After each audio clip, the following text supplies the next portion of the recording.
Halo semuanya para penggemar K-pop yang mukanya kayak amplop, anunya kayak sekop. Terima kasih udah balik lagi di channel Dahan Cerita. Seperti biasa kita bawain cerita horor diangkat dari salah satu komik menarik yang gue beli dari Marshanda. Gue bacain komiknya, udah gue isi suara pakai suara gue sendiri. KineMaster menjadi senjata pamungkas yang membuat penampilan video ini naik kelas. Tanpa pikir panjang buat kamu pecinta yang panjang, yuk langsung aja checky bro.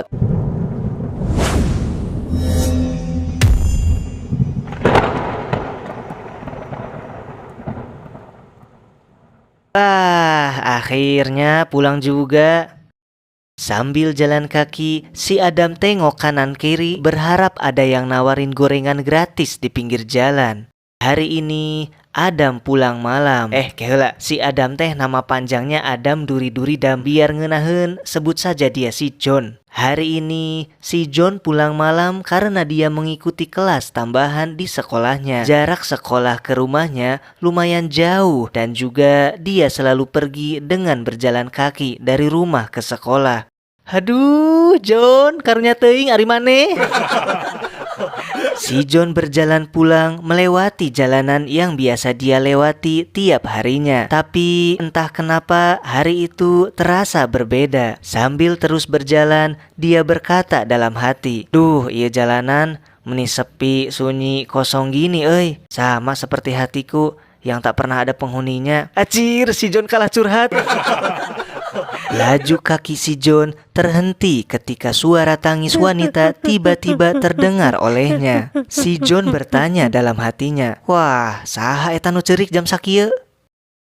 Sesosok gadis duduk di pinggir jalan. Dia menundukkan kepalanya dan menangis terseduh-seduh. Karena penasaran, si John pun berjalan mendekati gadis itu. John, ulah John, please ulah, moal balik. Kajeun, ulah, kajeun. Geus jung kumaha maneh. Gadis yang menangis itu memakai seragam sekolah yang sama dengan si John. Ketika melihat gadis itu, si John pun langsung bertanya, "Hei, kamu kenapa menangis di sini? Apakah kamu teman sekolahku? Di manakah sekolah kita? Apakah kamu melihat sekolah? Di mana? Katakan sekali lagi, lebih keras." "Woi, John, please atuh, lain Dora maneh teh." Gadis yang menangis itu lalu mengangkat kepalanya dan berbicara kepada si John. "Kakiku sakit sekali, tolong." Si John langsung terpesona setelah melihat paras cantik gadis itu. "Wah, cantiknya," kata si John. Dan setelah berkata itu, dia pun berbicara dalam hatinya, "Haduh, kenapa sempak aing jadi sempit begini?" Darah segar tidak berhenti keluar dari kaki gadis malang itu. Gadis itu terluka parah di kakinya. Itu sebabnya dia tidak bisa berjalan kaki. "Astaga, kakimu, pantas saja kamu tidak bisa berdiri," ucap si John yang saat itu kaget melihat paha gadis itu. Salah maksudnya, melihat luka gadis itu. "Ya sudah, karena kamu tidak bisa berjalan, aku akan menggendongmu." Deh, si John modus, dasar buaya ompong. Kemudian si John menggendong gadis malang itu dan mengantarnya pulang. Gadis itu dengan senang hati digendong oleh si John. "Terima kasih ya." Si John yang sedang on fire, dia senyum-senyum sendiri dan berkata dalam hatinya, "Aduh, genyal euy."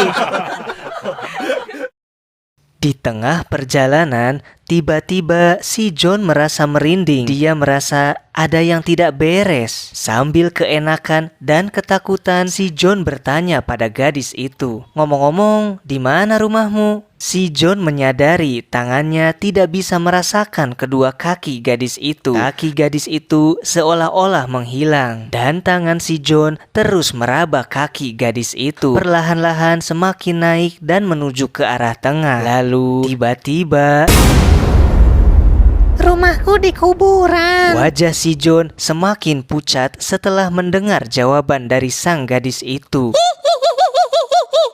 "Wah, setan!" Si John langsung lari menyelamatkan diri.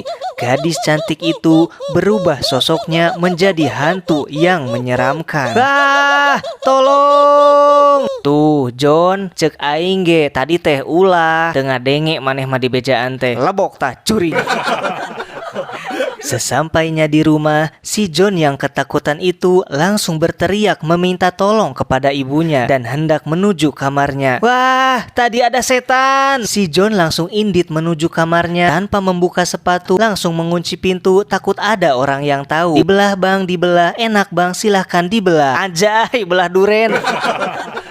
Ketika si John pulang, ibunya langsung bercerita kepada si John. Ah, John, untunglah kamu sudah pulang, nak. Tadi siang ada korban kecelakaan. Kecelakaan itu terjadi di jalan yang biasa kamu lewati. Korbannya adalah seorang gadis muda. Terus gimana, Bu? Ya itu, Dek. Kecelakaan itu terjadi di jalan yang biasa kamu lewati. Korbannya adalah seorang gadis muda. Aing ge nyaho ngan ieu carita saterusna kumaha? Ya itu tadi. Kecelakaan itu terjadi di jalan yang biasa. Geus lah, geusan. Tamatkeun we. Nah, geusan. Geus eueuh caritana. Cukup sekian dan terima kasih we lah. Can aya tulisan tamat, Bos. Nyaan ye rek tamat wae. Karunya si ibu padahal mah. Buru tamatkeun. Siap. Ending yang cukup lah teu kudu dibejaan ieu mah geus puguh rungkad. Ari kirain teh si John mau menghamili itu jurignya, lalu si jurig hamil dan melahirkan dedemit junior seperti kuntilanak, sundel bolong, genderuwo, tuyul, buaya darat, HP Xiaomi, spesies langka dan yang lainnya. Ari kitu ternyata endingnya si John malah belah duren. Aduh, aing mah. Oke lah, sekian dulu cerita hari ini. Like, komen, dan subrek-nya please ieu mah biar nggak liar. Saya Dudung Paracetamol dan segenap kru yang bertugas mengucapkan terima kasih. Sampai jumpa engke iraha-iraha. Lain kitu ngomongna kumaha. Sampai jumpa di cerita-cerita selanjutnya. Lah sabodo aing liar pokona hatur nuhun kasadayana. Geus lah segitu aja. Bye bye.